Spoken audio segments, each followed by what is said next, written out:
right, good. I'm sorry. Right. Good afternoon, everyone. Welcome to the Government, Labor, and Elections Committee. I'm your chair, Delegate Wells, joined by my vice chair, Delegate Ken Kerr. And we are joined today by the Secretary of Department of Public Safety and Correctional Services, as well as Deputy Secretary of Operations. So we have Ms. Carolyn Scruggs, Mr. David Green, Deputy Secretary of Operations, and Toyin Bakari, Deputy Secretary of Administration, join with us today for a briefing from the department. So with that, if you all could come up to the table, we are very excited as corrections is a new subject matter for this newly formed committee. So really excited for an overview from Maryland Department of Public Safety and Correctional Services. So good afternoon to all. Good afternoon. Welcome.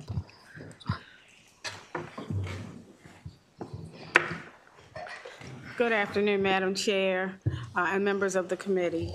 For the record, my name is Carolyn Scruggs, and I am the Secretary of the Maryland Department of Public Safety and Correctional Services. I do want to make one correction. Deputy Secretary of Administration Bakari is in another hearing, so we have with us the Assistant Secretary, Angelina Garino.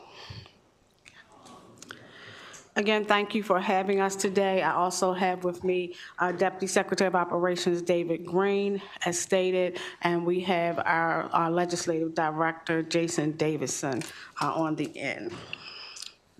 So again, we always enjoy being in front of the members of the legislature, and I do want to thank you for allowing us to do this presentation. I do want to offer to each of you at any given time to please come out to see our facilities so that you can better understand what we do. I strongly encourage you to visit because I think that the visual would really give you an idea of what we do so that you can reduce some of the stereotypes that sometimes go around with us. I would like to begin first by recognizing my staff. I want you to know that they work very diligently every day, very hard, over 9,000 individuals that work for the Department of Public Safety to do this work. I began this journey in 2023, and when I started this journey, the department had a 17% vacancy rate. We did some targeted recruitment, some streamlining processes for hiring, and we just wanted to strengthen some of our retention strategies. And I'm proud to say, as we sit here today, our vacancy rate is 8.42. This represents the lowest vacancy rate achieved by DPSCS in the past 7 years, and it demonstrates measurable progress in stabilizing our workforce. And so we do have a presentation for you today. I'm going to ask Jason to go to the first slide. And this is basically the departmental overview for those of you that are not familiar with all of the different agencies that come under Maryland Department of Public Safety and Correctional Services. I will start with the Division of Pretrial Detention and Services. If you are not familiar, we took over the Baltimore City Jail in 1991, and those services that the jail were conducted under the Maryland Department of Public Safety and Correctional Services. So we operate as the detention center for Baltimore City, only Baltimore City. Other detention centers throughout the state are operated by their local sheriffs or under the order of their executives. The second is the Division of Corrections, and those are our prisons. Those are the facilities that are fed those sentence populations by the detention centers. Typically, individuals in our prisons are serving 18 months or greater, because in Maryland, if you have a sentence of 18 months or less, you can remain at a detention center. There's also the Division of Parole and Probation, and these are our supervised individuals that are in the community that have either gone to court, been put on probation by a judiciary official, or has served some time and is eligible for parole or probation because of the sentence that they've served. We also have the Patuxent Institution, a very unique facility located in our Jessup region. And in that facility, it is tailored to individuals that have a need for psychotropic medication and treatment. What has evolved out of that is that we also understand that that population needs to also have programs and services outside of that treatment that they're receiving. And we're proud to say that at Patuxent for the last 2 years, we have had a cohort in which Georgetown University has offered a degree certification for individuals that are housed at Patuxent. We also have the Information Technology and Communications Division. We call it ITCD. ITCD not only handles all of our technology needs, but it is the home for the Criminal Justice Information System Central Repository. That is the conduit between us and the Federal Bureau of Investigations for any reason that you have to be fingerprinted, whether it is a criminal justice reason or whether it is because of a job application. So our nurses, our teachers, anyone that's required to be fingerprinted because they work with our children, or an arrest that's made, comes through the central repository. We are what's called a sole source state, which means everything tracks through that particular division, and then it goes directly to the FBI, Department of Justice, for processing. And that's what creates the Maryland rap sheet that we have. We also have the Intel and Investigation Division. For those of you that are not familiar, we do have a licensed police, commissioned police department within the Maryland Department of Public Safety and Correctional Services, and that's the Intel Investigation Division. They actually do our investigations, both administrative and some criminal. They work very closely with federal task force to get rid of corruption behind our walls. They are the law enforcement component that oversees us. Embedded in them is also the warrant apprehension unit. So if we have individuals that are at other states that need to be brought back to Maryland for charging, or that are here that need to be taken to other states, they are actually facilitating those moves.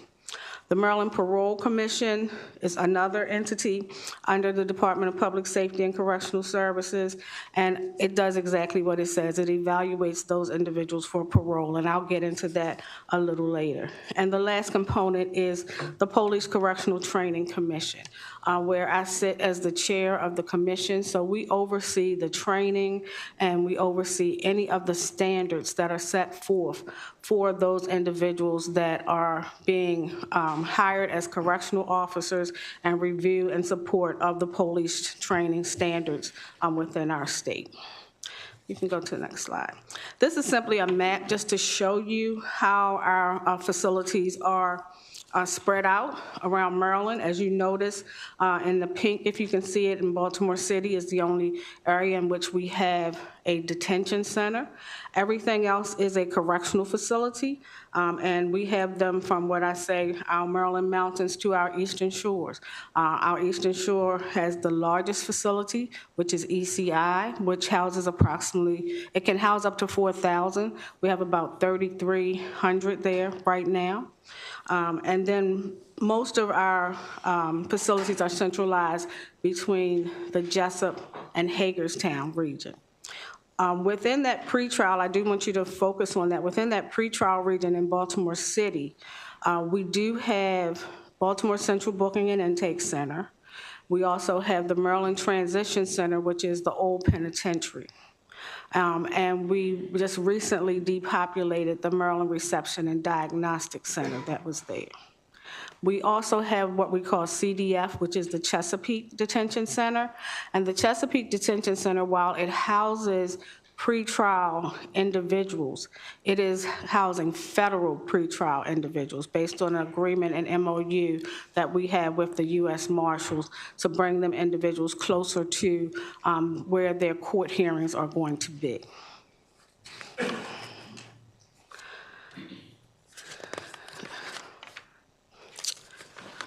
Okay, so we're going to go right into some of the state correctional facility trends that we're seeing. the population has continued to decline.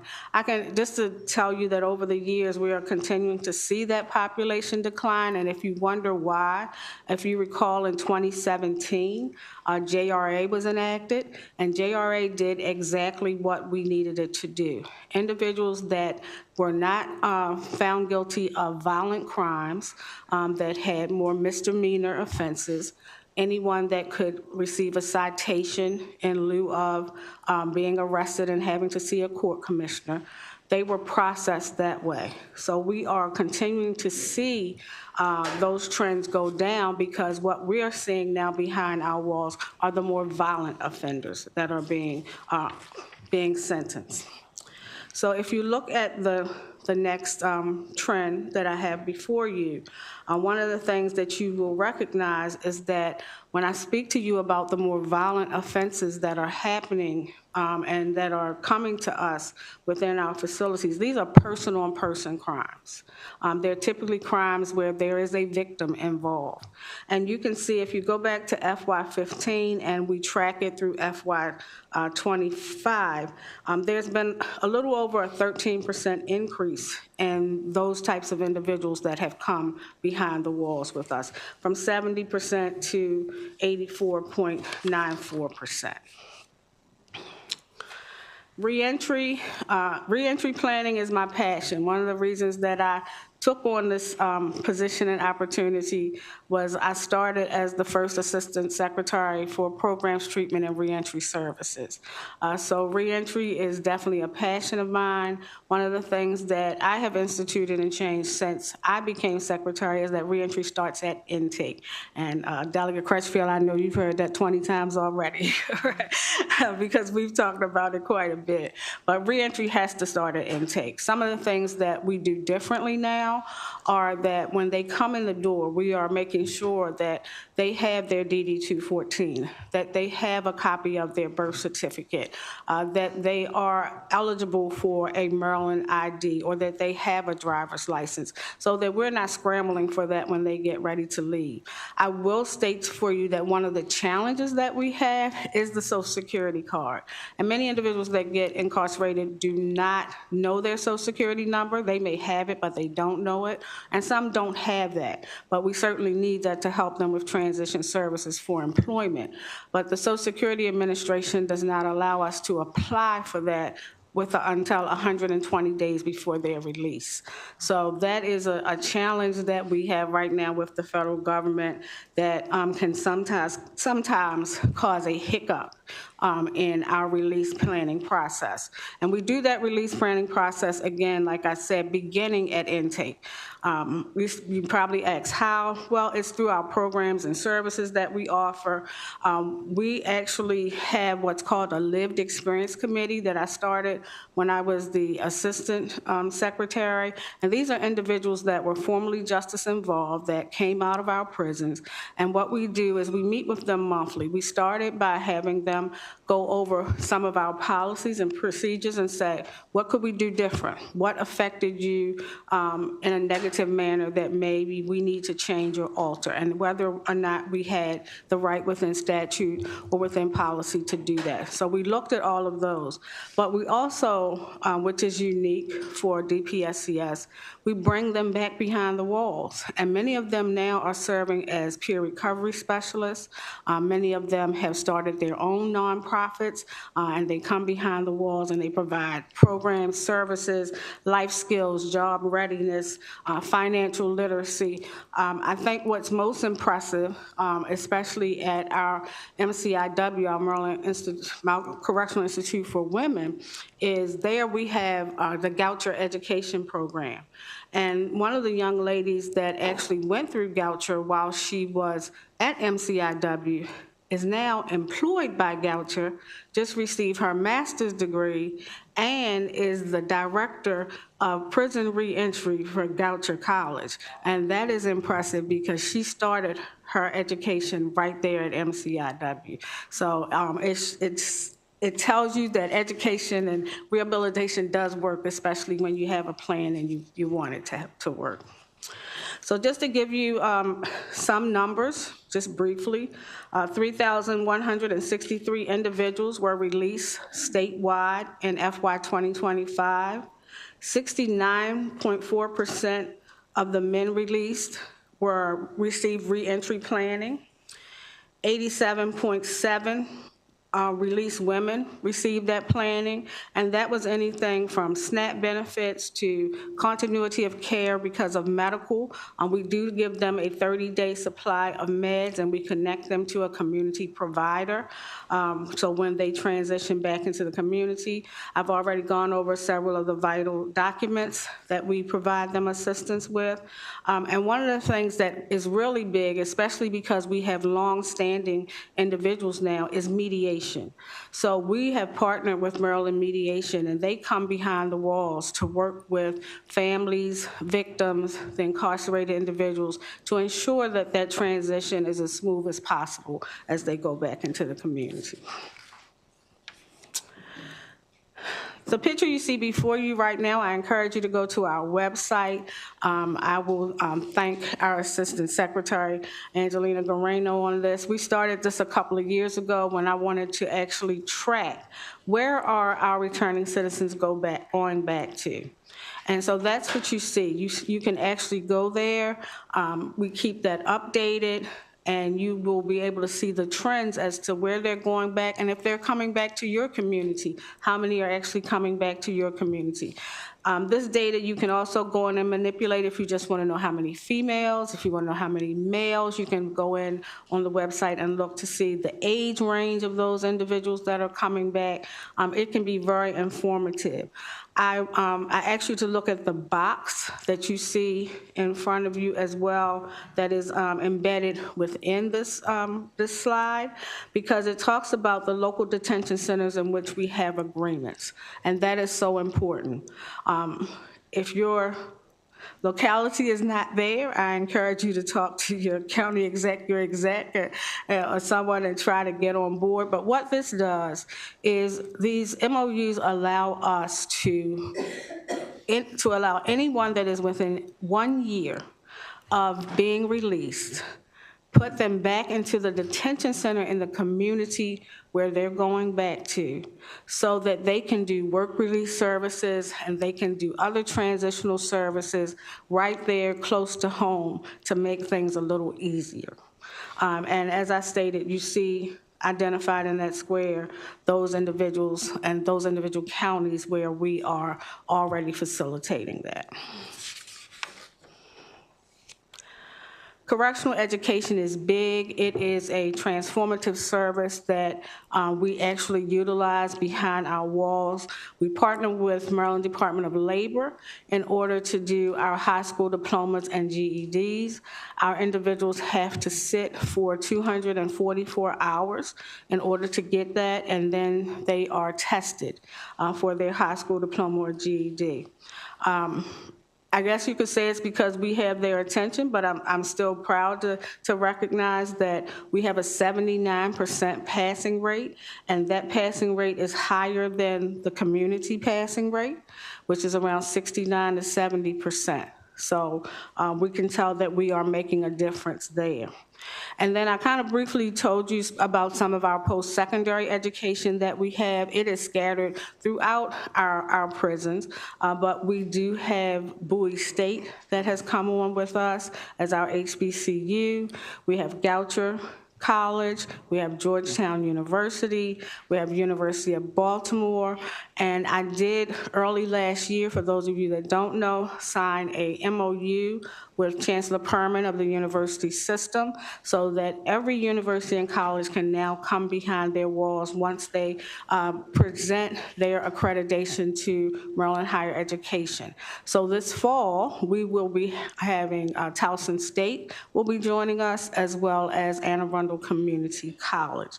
And what we try to do with our education is to make sure that the programs that they're bringing are programs that are tailored to the interests of those individuals, so that they're not just learning a trade or getting a bachelor's degree in something that they'll never use, but that it's something that they can use when they come back into the community. The Maryland Parole Commission also comes under DPSCS. And just a few statistics about parole. We do have a chairman that oversees that board, and there's a chief administrator, and there are 10 commissioners. We do have one vacancy right now that we are seeking to fill. So with the Parole Commission, about 86% of the sentenced individuals are eligible for parole. There is a structured review that is done for all IIs for eligibility of parole. It does involve a review of their case file, their adjustment history, and then there are some statutory factors that they have to take into effect, such as the nature of the crime that they had, whether the risk for recidivism, and things like that.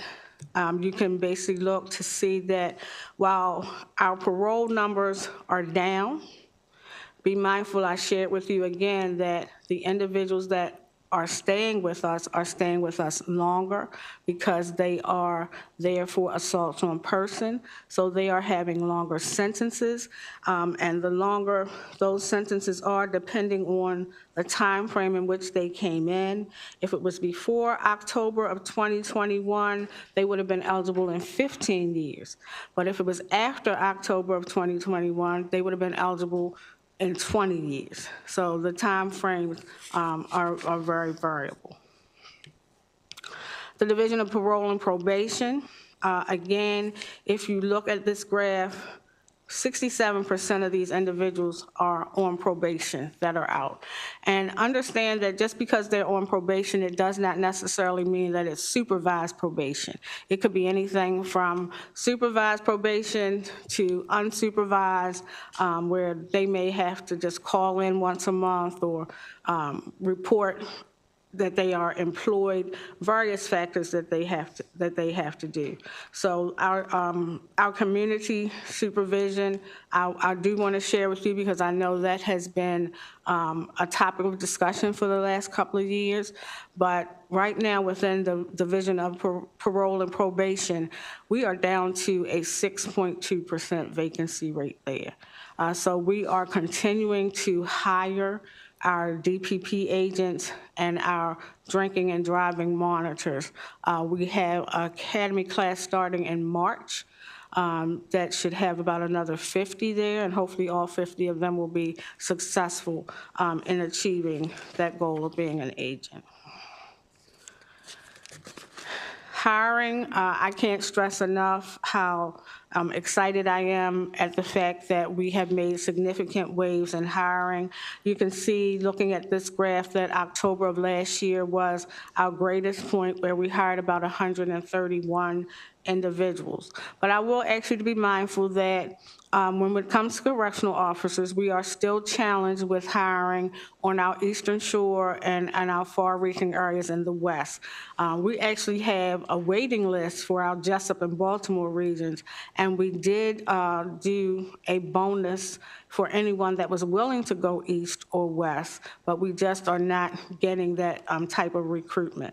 So we continue to work within the East and West. We continue to do various job fairs. We are out there every week just trying to recruit and encourage individuals to come to those facilities so that we can make those facilities more safe, and so that those facilities don't have to be have minimum movement as much as they do right now, that we can open them up a little more. And this slide right here basically, again, just shows all of our hires versus our CO1 and CO2 hires, and how significantly we have been able to increase those numbers over the year. To date, the department has over 1,100 new hires, which includes nearly 700 new correctional officers. Just more on our hiring that you see in front of you. A breakdown of the total hires is provided on this slide, and you can see that 61.4% are for COs. Again, the personnel and vacancies, the chart that you see on the next two slides, this one and the next one, is just an overview of the number of vacancies and where they are in the department. And Jason, you can go to the next one. Thank you.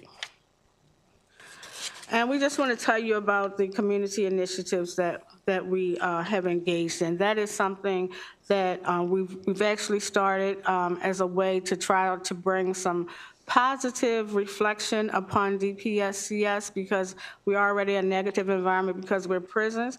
But one of the things that we do is we work along with American vet dogs. And our incarcerated individuals really enjoy this opportunity because it allows them to give back to veterans. If you talk to any of them, they will tell you that, it just brings joy to them to have these puppies so young, and then they train them. They become their handlers. There are both women and men that are incarcerated in Maryland that have become handlers, and they teach these individuals how to work with veterans that have PTSD or that have other disabilities. The dogs are even trained how to open the refrigerator, turn off the lights, how to wake up a veteran if they see the veteran is having a nightmare or going through anxiety. It is amazing what these dogs can do, and the training has been very beneficial. Once the training is complete, the dogs are handed back over to the American vet dogs to be placed with a veteran to support that veteran and his needs. Other community initiatives we have on the Eastern Shore at our ECI, we actually have a beautiful garden that the incarcerated individuals started a couple of years ago, and we have donated over 25,000 pounds of produce to the local community there. Every Wednesday during the summer, the health department around the corner from the facility comes with their truck. They pick up all of the squash, the zucchini, the greens, everything that these individuals, and we take it back around to their parking lot, and it is given free of charge back to the community. So that then is just another way. And it also teaches these incarcerated individuals about gardening and how to take care of crops, because some of them do want to become farmers and come back out into the community and work in that capacity. The next one is one that I love, and that is our Second Chance Horse Farm. It is located right in Sykesville, Maryland. It is supported by the Thoroughbred Association. These are retired thoroughbred horses, many of them race horses that have won individuals tons of money. And what we did through the Thoroughbred Association is established a program to train individuals how to take care of these horses. So there is a certificate-bearing program that goes along with this, and Ms. Chelsea that runs the program is phenomenal. Many of our men that have worked at this program and graduated have gone on to work at Laurel, what was then Pimlico, and others are working on various farms throughout the state and just working to handle these animals. And these animals, if you ever get a chance, please come out and visit the horse farm. I think you will find out that it is a treasure that not many people know about. So this is kind of overall in general what we do. I'm happy to answer any questions that you have, and if I can't answer, I'm sure one of my team will be able to, and if we can't, we'll definitely get you the response that you need. Thank you, Madam Secretary. Thank you so much. We appreciate this presentation. Oh, okay.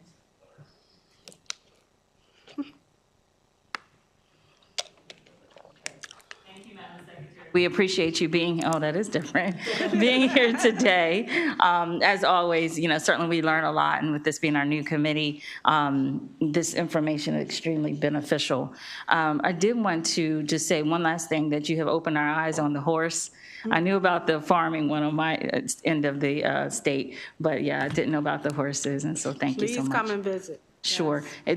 Before we take questions, did anybody else on your panel need to do any part of the presentation? Okay. No, ma'am. We're good? Okay. Yes, ma'am. All right. All right. Well, let me start over here. Delegate Schmidt. Thank you, Madam Chair, and thank you, Secretary Scruggs. I have had the opportunity to attend voluntarily to 2 of your facilities, and for the record,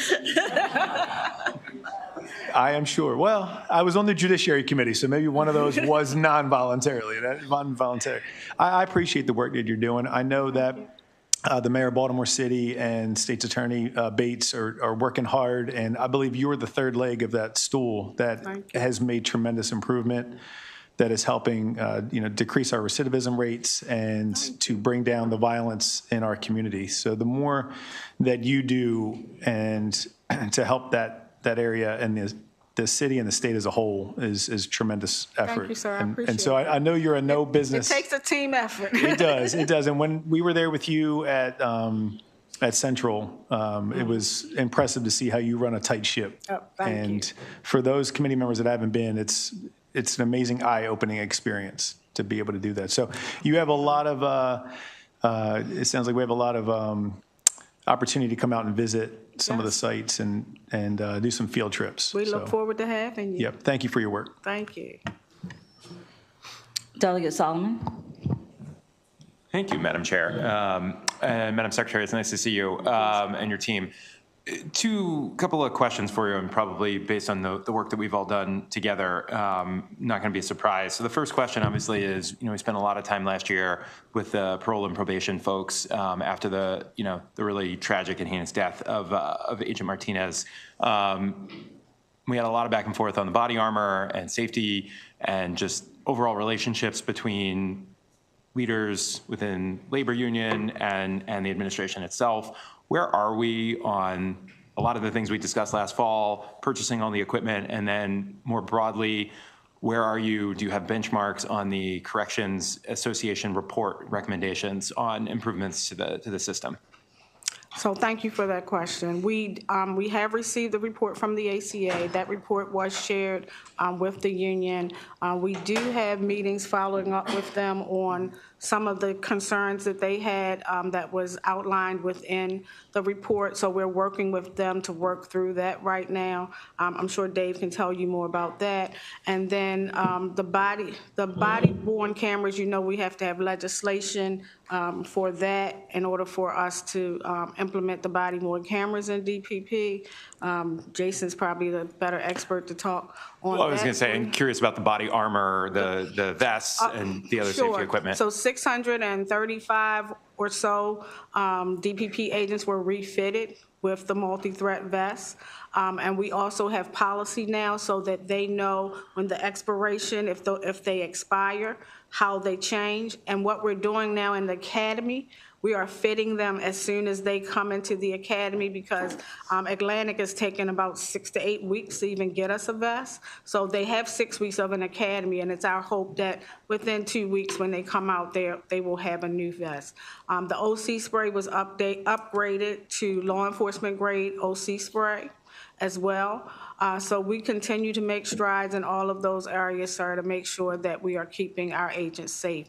We also phased back in our site visits so that we did not want anyone that did not have the body armor to actually multi-threat vests to go out, multi-threat vests, to go out. So you have to have a vest in order to go out into the community now. Great. Well, I'd love more information on the recommendations. Maybe we can follow up offline. And just 2 more questions. Thank you, Madam Chair. Obviously, a big piece of the conversation last year in the oversight hearings that we had, appropriations and judiciary and our partners in budget and tax and JPR, was about making sure that there was more collaboration between you and your senior leadership and senior leadership within labor. How are those meetings going? Are we having regular meetings? I know that was a big piece, making sure that at least monthly check-ins, I think, was what had been discussed. How are those going? Excellent. Thank you for that question again. As you can see, my senior leadership has changed because many of them were not following those guidelines. So we made some changes to senior leadership. We also made sure that we were implementing at each facility. There is a monthly labor management meeting, and then there is a quarterly labor management meeting that is facilitated at my level with them. And we also hired a Ms. Chelsea Caddish. She's our new director for labor relations, who is meeting with them daily just about, just to make sure that we can troubleshoot through any challenges that we have. Great. So if I follow up with labor, we're gonna get it. We've had these meetings. We've been having these quarterly meetings. I know there was a lot of back and forth about scheduling last year, and I want to make sure that those things have been put to the side. I'm glad that we have some new folks here. The other question that I have for you, specifically around the audit concerns that were brought up on the healthcare contract. So I appreciate that your team is sending us monthly updates of staffing levels, but a lot of those updates do show that the staffing levels are not necessarily fully meeting the threshold. So I feel like I'm a broken record. You're not the only agency I bring this up with, but we had a robust conversation last year about liquidated damages, very clearly stating in the contract if those personnel thresholds are not being met, the vendor is on the hook for reimbursing us. Do you all have a full accounting of, based on each month where they're not meeting their requirements in the contract, what they're actually giving back to the state? We absolutely do. Thank you for that question. So we enhanced the number of auditors in our audit unit that oversees that contract so that we would be able to make sure that we were assessing liquidated damages for every line item that is in that contract. But what I do want to share with you is that while the contract says that they should have a 90%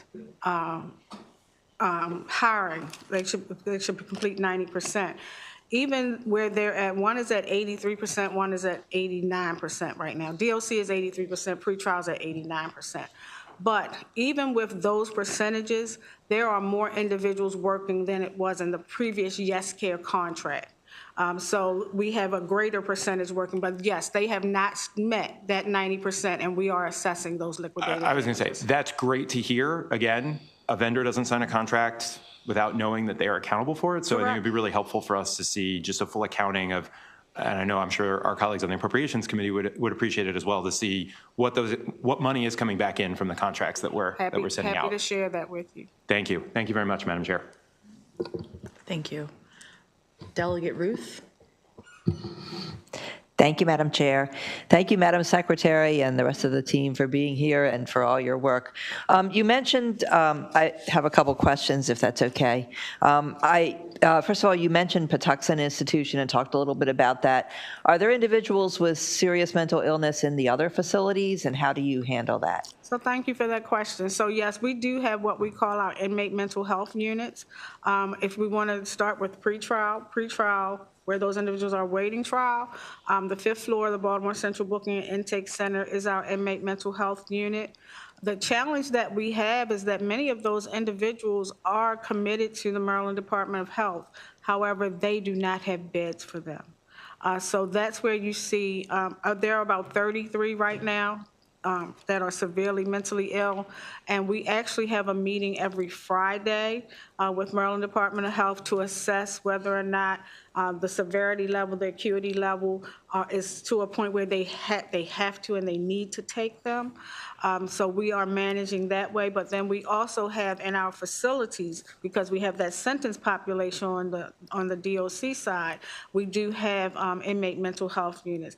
And as you bring that up, I think one of the things that's important to understand is the mental health acuity of the population we have right now is far greater than we have ever seen, anywhere from low-risk anxiety to being severely mentally ill. So a lot of our population are either taking what we call watch-take medicine, or they're taking medicine that they can take back to their housing unit and is checked every 30 days, just because of the nature of the mental health that they're going through.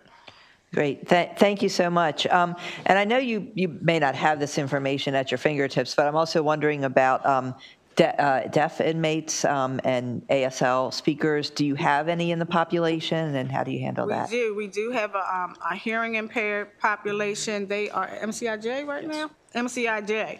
Hearing impaired population that's at MCIJ.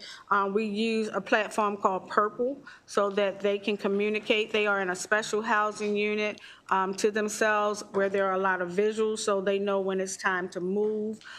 We have everything in place. And I would say it was probably around 19. It was 2019. It was before I We had a lawsuit that really had made us, the Jarbo case, really made us get in compliance with handling that population. So that population is being serviced properly now. Great, I appreciate that, thank you. Do you know about how many there are, or? I don't know off the Okay. top of my head, but happy to get you that information. Thank you so much. Yeah. Thank you, Delegate Terrazza. Thank you, Madam Chair, and Madam Secretary, thank you very much for your presentation. Sorry, now I'm having trouble with the mic. I had a couple of questions, and one of them follows up on, you may have just answered this to Delegate Ruth, but I didn't, I wrote a note to myself also about the Patuxent Institute being where folks were that needed psychotropic drugs. Did you say that's where they come through, or like there are people on psychotropic drugs in the other? Throughout the, our institutions. Okay. There are individuals, yes. Okay, and then another question I had was about the population increase for violent crimes. Is that a increase in the violent crimes, or is it increase in the percentage of people that are in the prison population? Great question. I'm going to let my statistical guru tell you about that, Assistant Secretary Garino. Happy to. Thank you for that question. Yes, that is specifically the percentage or the proportion of our population. If you recall in the slides, we're seeing a smaller population, Right. but more of them are serving sentences for a crime against another person. That's not always a crime of violence as defined in Maryland under Statute 14101, but it is still a crime against another person, and 8 offenses specifically account for the vast majority of our population: homicide, armed robbery, crimes like that.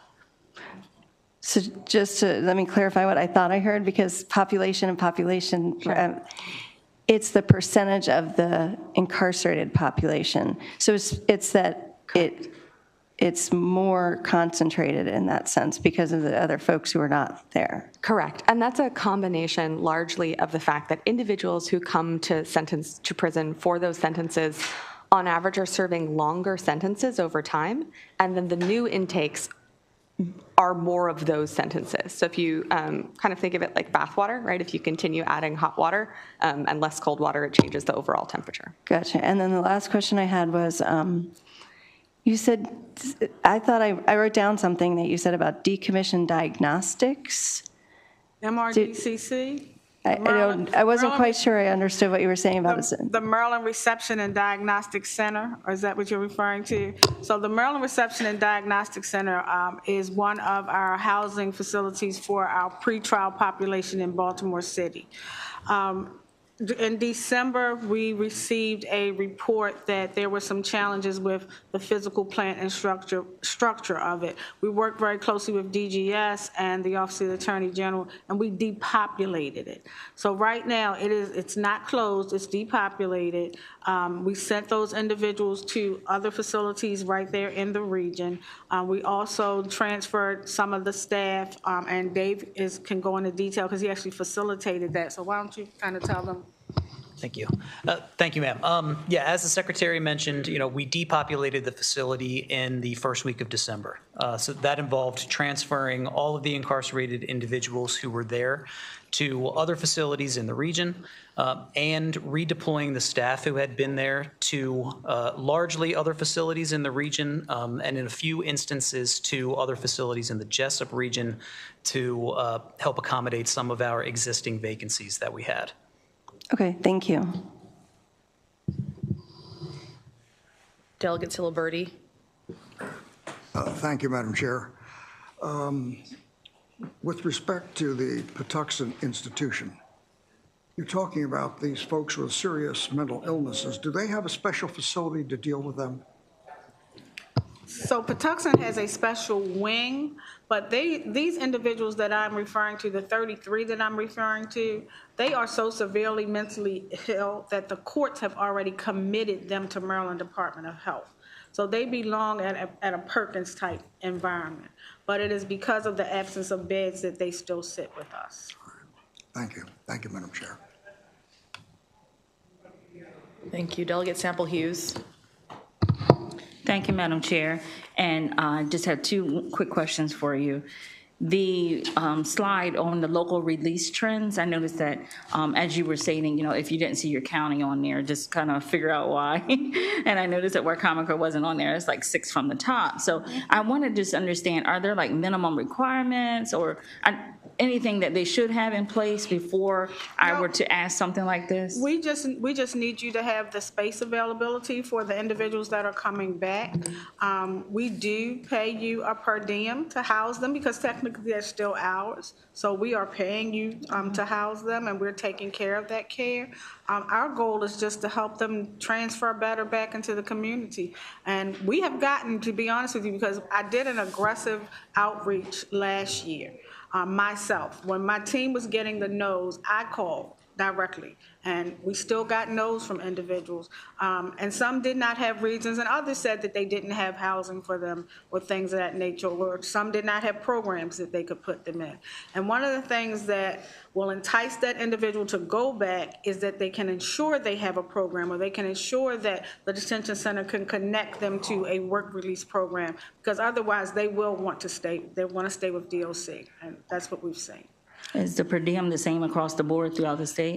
It is adjustable. Oh, adjustable. It does give me the flexibility to adjust it a little, so we can negotiate through that.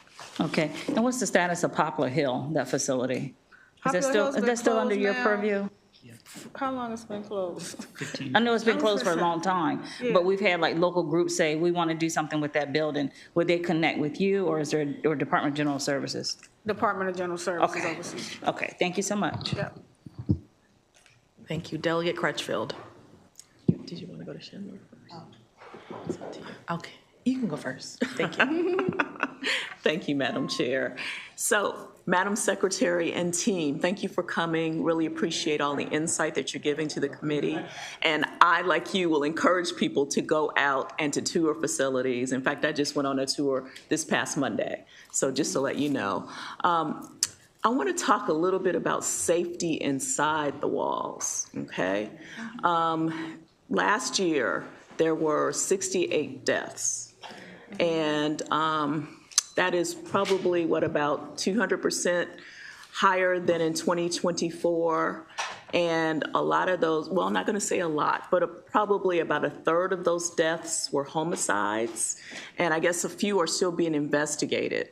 So what I want to make sure we understand is sort of what you're doing, behind the walls there to keep the inmates safe and to make sure that we don't have numbers like this again in 2026, because we've already seen, I think, about 3 deaths right now as of today within the walls. So if you could just speak to that a little bit, I'd really appreciate it. So I think we need to be mindful when we speak of deaths, and I know Assistant Secretary Angelina can chime in as well, that when we speak of deaths, how many of them are natural deaths? Because we do have an aging population. The larger percentage are natural deaths because we have an aging population. We have individuals that are in their 80s, and we have a woman that Ms. Rara, Yes. 90 years old, Right. with dementia. So we're seeing that aging population, and indeed, those are deaths that we cannot prevent. 11 homicides from last year. Okay. When we looked into them, one of the things that we found was that many of them had mental health issues. Again, some form, it may not have been full-fledged, seriously mentally ill, but it may have been anxiety, it may have been PTSD. One of the things that we have reinstituted is a program that I went through with the National Institute of Corrections, and it's called Crisis De-Escalation. And it is a training for our staff in order to teach them how to basically have confrontational avoidance with these individuals and help to de-escalate situations that are going on behind the walls. I think the other thing that you, and I'll let Dave tell you about that in a minute, but I think the other thing that you need to be mindful of is something that the Assistant Secretary touched on, and surely Delegate Smith, something that you touched on. While we're cleaning the streets, that population that we're cleaning the streets of is that same violent population that you're now putting behind the walls. And that is the behavior that many of them exhibit. So through our in-service training, through our crisis de-escalation, Dave, is there anything else you can think of that we're doing? Thank you, ma'am, and thank you for that question. As the Secretary mentioned, an enhanced focus on the crisis de-escalation training is one of our major responses. This is a training that, as the Secretary mentioned, comes from the National Institute of Corrections. We brought it to the Department of Public Safety. It took a pause for a number of years and has been reinstated as of March of last year. And what we're doing now is we are training trainers, 232 to date, so that we can, kind of like a spider web, spread this out across our high-risk units, namely speaking of our special confinement units, our mental health tiers, our higher security facilities, and targeting it at not just our uniformed correctional staff, but also the civilian staff, our mental health professionals, our social workers, our case managers, to really build a robust team that can respond as these incidents are occurring and hope to de-escalate before those sorts of violent actions occur. And as, I'm sorry, Madam Chairman. And as folks are coming in the intake process, are you evaluating them to determine high risk, et cetera? And if so, are you also taking steps to maybe isolate them so that they're not necessarily in a cell with another individual? Because obviously that's what we're talking about when we're talking about preventing homicides as well, is just understanding what the risk really is. So can you speak to that a little bit? Yes, ma'am. Thank you for that question. As part of the intake process, and much of this falls on the department's case management staff, who engages in active dialogue, motivational interviewing to ask questions related to things like, who have you had problems with in the past? Are there existing conflicts from acquaintances in the community that could reappear here inside of our facilities? We look at a number of risk factors, including physical disability, mental disability, generally size, age, gender, what the nature of someone's current offense is, and determine categories of risk for either being abused, being a victim, or being an individual who could be an aggressor in such an instance, and have designated separate housing areas to keep those individuals separate from each other. Okay, and just one more question, Madam Chair. One of the things I think you also showed me when I was there on the tour was that they, I guess, I'm not sure how many particular officers are carrying these, but I understood there were body cameras now. And could you describe when and where and how you're, how that process is really going? Yes, ma'am. Thank you for that question. And yes, that is true. Approximately a year ago, we engaged in a pilot program for body-worn cameras deployed across a number of facilities, including the women's facility, as well as the central booking facility in Baltimore, our North Branch Correctional Institution, one of our higher security facilities out west, and the Patuxent Institution, and the Eastern Correctional Institution on the Eastern Shore. Thank you. We are actively now, we have moved beyond the pilot phase, and we are actively implementing body cams at every facility. We expect for that full implementation to be completed by the end of this spring. And we are assigning them, to your question, to our posts that are most likely to see those types of incidents occur. You know, just our mental health units, our special confinement units, our escort officers who are going to be moving individuals throughout the facility, areas where searches occur, our pill call lines, our mass movement areas, anywhere where population management and control is a concern or a target. We have individuals with those body cameras. A great partnership with Axon, and we're excited. The staff has been very receptive, and we're excited to see where this takes us. Okay, thank you very much. Thank you. Delegate Schindler. Thank you, Madam Chair, and good to see you again, Secretary Scruggs and team. I just wanted to real quickly, from our previous conversations that we've had, wonder if you could update us on the status of the work release and pre-release programs at MCIW, the women's pre-release and work release programs. So Dave comes directly from the pre-release system. I'll let him update you on pre-release first. Sure. Thank you. And yes, as the secretary mentioned, in a former capacity, I was the warden of the men's pre-release system and also formerly director of case management, which oversees all of the work release and community-based programming across the state. Specific to MCIW and the women that are housed there, the same access to work release and community-based programming and pre-release programming is afforded to the women at MCIW as we do have for the men. And I think Delegate Crutchfield, who was just with us there on Monday, knows that we have active partnerships with some local employers. I don't know if it's okay to name drop certain employers, but Giant Foods is one of our greatest partners who also extend offers for full-time employment post-release. They run their own reentry program to provide additional kind of wraparound services for those individuals. And I feel like we could have a whole separate hearing on the number of programs at MCIW, but the cognitive rehabilitative type programming, trauma-informed care that is facilitated by our Department of Social Work staff, outside community partners who come in to facilitate things like parenting classes and communications classes, access to education through Goucher College, as well as just standard secondary education provided from the Maryland Department of Labor, and also just things like advanced life skills training that kind of seems second nature to many of us, but for those who have been incarcerated for a long time, they don't know how to write a resume, or if they're asked for a cover letter, they don't know what that looks like or how to do it. And those types of budgeting things and how to balance a checkbook, which is maybe a little outdated part of the curriculum, but things like that. I'd be interested in catching up offline a little bit on some of the updates on that facility. And certainly. Thank you. Perfect. Okay, seeing no more questions from the committee, I want to thank Secretary Scruggs and your team for coming in today. Also express, I had an opportunity with the Baltimore City House delegation to visit. It was the central booking in Baltimore and the transition center there. So good to see the work in action and really thankful. And we're all looking forward to further engagement with you and your team throughout this session and beyond. So thank you for being here today and for the presentation. Thank you, Madam Chair. Appreciate it. Thanks. With that, we will adjourn the briefing and we'll reconvene at 2:05 or maybe